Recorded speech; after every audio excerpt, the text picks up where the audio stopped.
Fique por dentro das principais discussões que impactam seus investimentos e das análises de nossos especialistas sobre as movimentações do mercado financeiro. Falando nisso, nosso encontro é toda manhã, logo após a abertura do mercado. Entre nos canais oficiais do Itaú Personalité e envie suas dúvidas sobre recomendação de investimentos.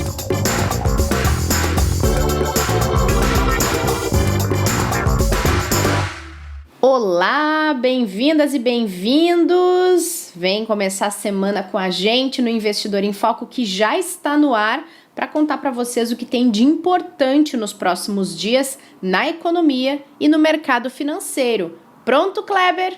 Bom dia, Rê, tudo bem? Bom dia, boa tarde, boa noite a todos os nossos ouvintes, nossas ouvintes, né? Uma ótima semana a todos e uma semana que já começa com bastante informação internacional mexendo com os mercados e tem uma agenda extensa aí nos próximos dias. É verdade, mas vamos começar com uma notícia boa que é do encerramento da semana passada antes dessa agenda? Vamos lá, que foi realmente muito positivo.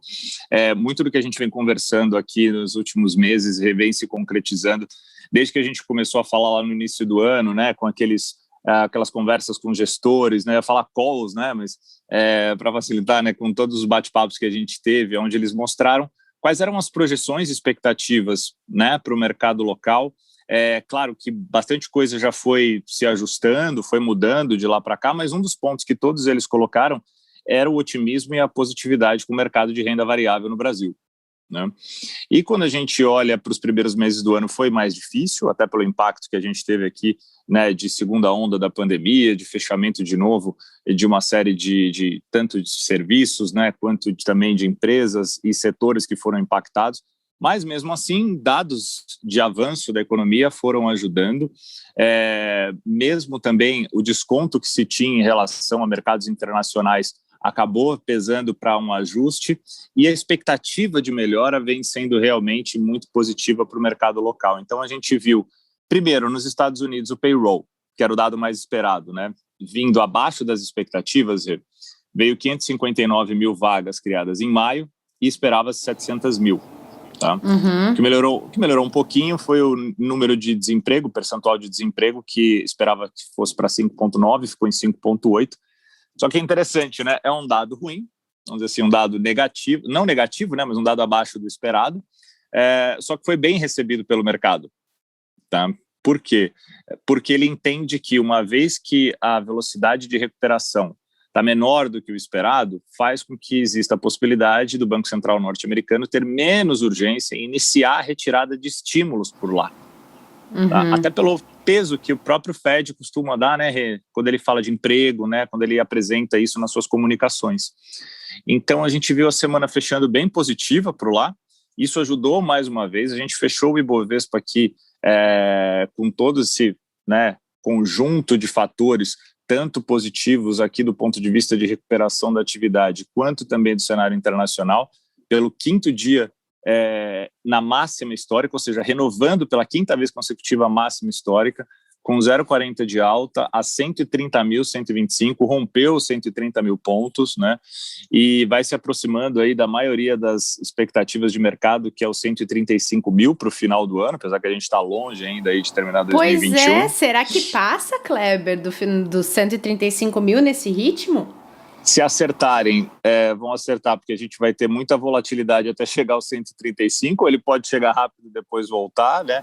Ou ele pode romper e ir embora também. E esse fato dele poder ir embora é exatamente, quando a gente diz embora, ficar até acima dos 135 mil pontos, por tudo que vem apresentado agora, tanto lá fora quanto aqui, em termos de recuperação das economias, que impactam diretamente nas próprias empresas, né? Então, além de preço de commodities, que vem ajudando muito, né, principalmente as empresas ligadas a commodities aqui no Brasil, serviços financeiros ainda tem muito a melhorar, ou seja, tem espaço ainda para desenvolver, setor de serviços, né, e varejo ainda vem se recuperando, né, e tem muito espaço também para subir, além de algumas áreas como shoppings, por exemplo, que estão sofrendo um pouco mais nos últimos meses. Mas a gente olha principalmente para uma recuperação muito forte do mercado financeiro, à frente até da própria economia, né? E a gente viu uma série de revisões de PIBs para cima na semana passada, né? O Focus essa semana, por exemplo,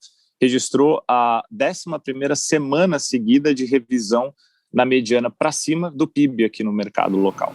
Então, são dados realmente que animam o investidor, ajudam aqueles que ouviram as recomendações de não realizarem seus momentos mais difíceis de prejuízo, né, de acreditarem no longo prazo, né, de diversificarem a carteira, porque o próprio câmbio que vinha muito pressionado, né, esse sim acabou aí tendo mais uma semana forte de queda, com quase 3,40 de queda na semana passada, chegando ali a R$ 5,05. Hoje ele já abre de novo também uma leve baixa. Então os investidores que estavam ali investindo em mercado internacional estão sofrendo um pouco por causa da questão da queda do câmbio, né? Mas ao mesmo tempo tem na sua carteira, se a carteira não for simplesmente alocação cambial, né, na moeda, tem os outros ativos também compensando, mas é importante conversar com seus especialistas, entenderem esse momento, porque as projeções ainda estão bem acima dos R$ 5,00 para o final de 2021. Vamos ver como o mercado se comporta. Verdade. Bom, você tocou num ponto aí, Kleber, que é a questão do emprego nos Estados Unidos, e a secretária do Tesouro dos Estados Unidos, a Janet Yellen, ela voltou a falar em pleno emprego no país, com uma perspectiva de que isso aconteça no ano que vem. É muito otimismo ou tem outras análises que vão nessa mesma linha, pensando que os Estados Unidos vão voltar a essa situação em 2022? Não, ela está bem alinhada com o que o mercado vem anunciando, com o que os principais economistas, tanto nos Estados Unidos quanto os nossos aqui, que olham para o mercado norte-americano, avaliam, tá? O que ela pontua ali, que durante o ano a gente pode ver a inflação maior, ficando próximo ali até 3% anualizada, o que ela acredita que é por fatores transitórios, ou seja, deve ser por um momento realmente olhando para 2021 e depois isso deve se acomodar. Ela ainda avalia que a economia nos Estados Unidos vem se recuperando, né, e que esse pleno emprego que a gente pode enxergar em 2022 acaba tendo até uma convergência com essa alta de inflação, e nesse momento a gente pode ter ali, então, o Fed, né, o Banco Central norte-americano, olhando para uma taxa de juros mais alta, começar a subir juros. A gente tem analistas que falam que isso deve acontecer, essas discussões, a partir da metade de 2022, outros que talvez só em 2023, vai depender muito desse movimento da recuperação da atividade norte-americana. Mas o interessante é que a Janet Yellen disse que os juros mais altos podem ser até positivos para a economia norte-americana, o que isso sim, essa fala surpreendeu um pouco. Ela até estimula, né, e diz que é super a favor de que o presidente Joe Biden siga, né, com as suas propostas ali de estímulos, né, de 4 trilhões de dólares, né, e de injeção na economia para a recuperação da atividade, mesmo que sugere mais inflação por um período, que estimule a alta de juros, porque realmente é importante para a economia. Então, foi uma fala muito importante que mexe com os mercados na abertura.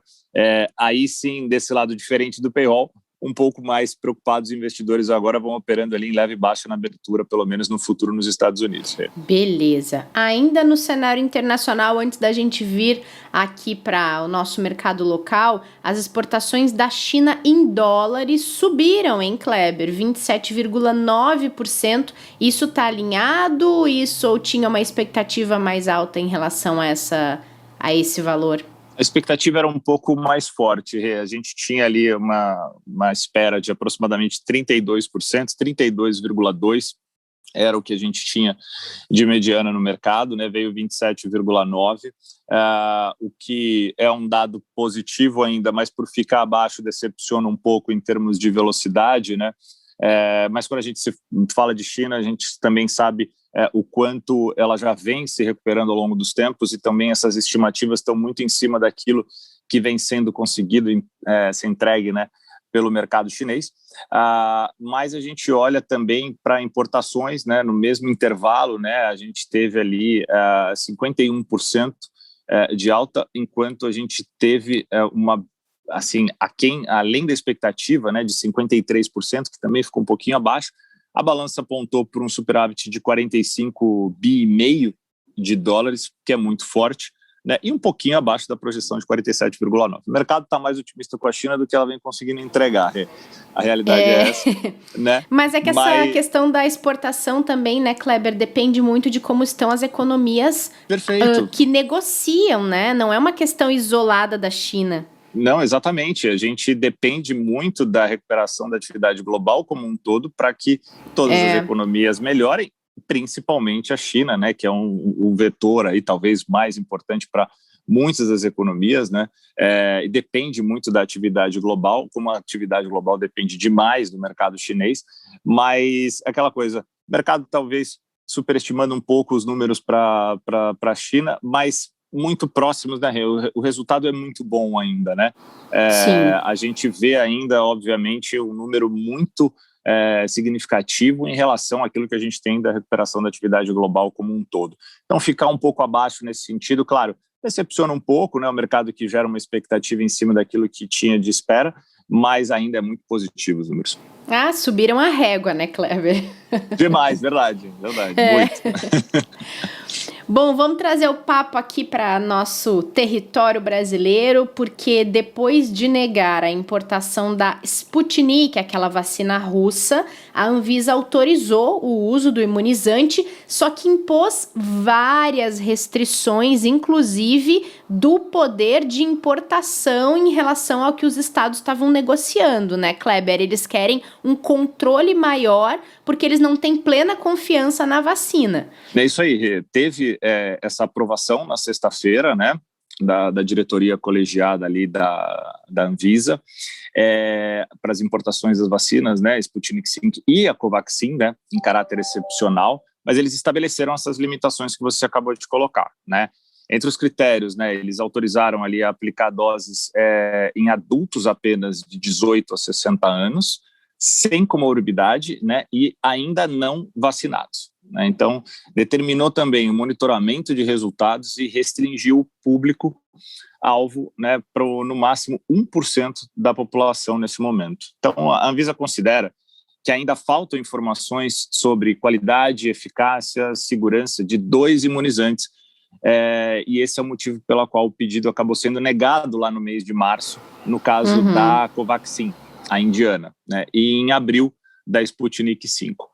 Então, assim, é uma mensagem positiva, né? É uma mensagem de controle, de saúde pública.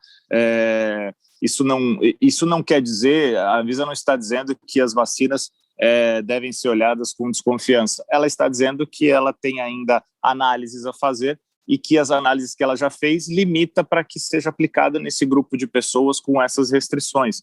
Então, não é algo ruim, nem para os imunizantes e nem para as pessoas que forem utilizá-las, a gente acredita, mediante a apresentação da Anvisa, que está sendo, né, cautelosa, e é muito importante, é bom isso nesse momento, né?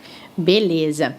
Bom, a gente já falou aqui, Kleber, outras vezes sobre a crise hídrica. Quem vive principalmente aqui na região central do Brasil, no centro-oeste, está percebendo essa falta de chuvas, esse ar seco, essa baixa umidade, e isso reflete diretamente, obviamente, nos reservatórios e também na produção agrícola do país. Isso é um alerta e ficou ainda mais tensa essa situação quando o Operador Nacional do Sistema Elétrico veio a público informar que pelo menos 8 grandes usinas hidrelétricas da região sudeste devem chegar perto do colapso até novembro, quando se estima que termine o período de estiagem, e que isso vai ter até lá um impacto gigantesco no abastecimento, né? Isso, Rê. A gente já falou aqui, né, de acordo com o governo federal, né, o último período de chuvas que acabou em abril desse ano foi o mais seco em 91 anos no Brasil. Então, era de se esperar que a gente tivesse realmente algum impacto, né? E o impacto a gente vem agora percebendo, né, a dimensão dele. Quando a gente olha para algumas regiões, né, como você já pontuou, né, por exemplo, foi até apresentado, né, em uma das matérias nesse final de semana, né, que os moradores da região ali da bacia do Rio Paraná já vão sentindo o efeito de falta de água, né? Quando a gente olha para 5 estados, né, que abrange ali Goiás, Minas, Mato Grosso do Sul, São Paulo e Paraná, né, que é um importante polo para o agronegócio, a gente já vai sentindo, né, esse impacto direto quando eles falam, né, eles apresentam nas cercanias da bacia, então, por exemplo, fazendas de gado e de cana-de-açúcar, que são ali também elementos muito importantes, né, da nossa produção agrícola, tanto para o mercado interno quanto para a exportação também, né? Além de piscicultura, que sofre bastante também com esse tipo de falta, né, desse tipo de estiagem. Então, na semana passada, a Agência Nacional de Águas e Saneamento, né, a ANA, declarou emergência hídrica para toda essa região, né? A falta de água já vai provocando estragos na produção diretamente dessas regiões para diversos setores, né? E produtores foram, né, questionados, foram entrevistados e acabaram dizendo temer que a situação provoque ali conflitos também pelo uso da água nessas regiões. Então, é uma situação que a gente vai vendo uma preocupação muito grande, não só com irrigação, que os produtores se preocupam, né, mas também o preço das commodities acaba sumindo por causa disso, né, isso acaba elevando o valor das rações que são usadas pelos criadores de gado, né, baseadas ali em soja, em milho, ou seja, a cadeia que os impactos começam a refletir, ela é muito grande. Então, desde o bolso do consumidor, na parte da energia elétrica que a gente já falou aqui, há, inclusive, alimentação, provavelmente, por causa de todos esses impactos, né? Sem falar do grande problema que pode gerar a falta de água, né? Que daí vai além da questão econômica, da questão de preços e inflação, né, Rê? Então, algo a se continuar monitorando e torcer para que a gente tenha, né, o meio ambiente conseguindo melhorar um pouco essa situação que vai fugindo da mão também da gestão pública aqui, da gestão das pessoas, porque depende realmente da água chegar para que a gente melhore a posição que a gente tem hoje. Bom, e a agenda da semana para a gente encerrar esse nosso episódio, Kleber, tá recheado? O que a gente pode esperar e principalmente o que nossos ouvintes e nossas ouvintes que investem devem ficar atentos e atentas na hora de consumir informação de investimentos? Legal, Rê. Inflação é destaque, tá, no mercado internacional e aqui. Quando a gente olha para Estados Unidos, a gente vai ter inflação ao consumidor e também ao produtor, que lá é o CPI e o PPI, que vão sair amanhã, tá? Na China, não nos Estados Unidos, perdão, amanhã sai na China. Nos Estados Unidos sai na quinta-feira, tá? Ambos apresentando os números de maio. E aqui, na quarta-feira, a gente tem o IPCA, né? Então, a gente vem falando muito de inflação. A gente tem uma relevância muito importante tanto para o mercado norte-americano, a China também é importante, mas principalmente nos Estados Unidos, nessas discussões que a gente vem acompanhando há meses, né, sobre a inflação dos Estados Unidos, o quanto isso vem pressionando a curva de juros lá e o quanto isso também acaba mexendo com as curvas de juros no mundo como um todo, inclusive mexendo nas expectativas de continuidade ou não, né, dos programas de estímulos. E isso vai impactar o mercado internacional como um todo, esses resultados novos. E aqui no Brasil, o IPCA vai ser também muito importante, até porque na semana que vem a gente tem a decisão do Copom de política monetária, o que todo mundo espera aí uma nova alta da Selic, né, em mais 0,75, elevando a taxa para 4,25. Hoje o Fábio Kanzuki, do Banco Central, né, diretor, vai falar, e ele fala antes da semana que eles não podem mais comunicar, que começa amanhã, né, 7 dias antes eles têm que ficar em período de silêncio por causa do Copom, mas é importante acompanhar também a fala dele para ver se tem mais indícios sobre o que pode acontecer com o Copom. Esses são os principais, mas a gente tem outros dados bem importantes, como política monetária na Europa, né, que vai sair pelo Banco Central Europeu na quinta-feira, produção industrial no Reino Unido, né, que vem sendo exemplo de recuperação, né, e atividade econômica no mundo como um todo, né? É verdade. E a gente ainda fala também sobre o Brasil, quando a gente olhar para vendas no varejo, que é muito importante, que vai sair amanhã junto com o IGPDI, outro dado de inflação, além do relatório Focus, que saiu hoje pela manhã e mostrou para a gente aí realmente, né, como tinha colocado aqui o PIB, eu não sei se eu tinha falado desse dado, né, como 11ª, mas na verdade foi a 7ª semana, se eu falei 11ª, desculpa, que a gente teve revisão para cima do PIB local. Em compensação, o IPCA também, pela 9ª semana seguida, subiu. Então, o IPCA 5,44 está na mediana para esse ano, enquanto a gente tem ali o PIB indo para 4,36. A Selic, por enquanto, continua com 5,75, mas várias casas já estão chegando perto aí dos 6%. Então, a gente vai acompanhando para ver ao longo da semana como que esses indicadores vão sair. Muito bom, Kleber. Serviço completo aqui para quem está começando a semana com a gente nesse episódio. Amanhã tem aula com o professor Martim, então a gente se encontra com papel e caneta na mão. Combinado, Rê. Até amanhã para falar com o professor, mais uma aula. Vamos ver se você consegue me alcançar nos pontos aí, que eu acho que eu estou na frente. Eu sei que você tá. Boa semana para ti. Obrigado para você, para todos os nossos ouvintes e ouvintes também, Rê. Brigadão. Obrigada, pessoal, pela companhia nesse episódio. Boa semana para todo mundo. A gente volta nessa terça-feira para nossa boa aula de toda semana, terça-feira feliz aqui do podcast. Então, cuidem-se, porque a gente quer todo mundo na audiência no próximo episódio. Esperamos vocês. Fique por dentro das principais discussões que impactam seus investimentos e das análises de nossos especialistas sobre as movimentações do mercado financeiro. Falando nisso, nosso encontro é toda manhã, logo após a abertura do mercado. Entre nos canais oficiais do Itaú Personalité e envie suas dúvidas sobre recomendação de investimentos.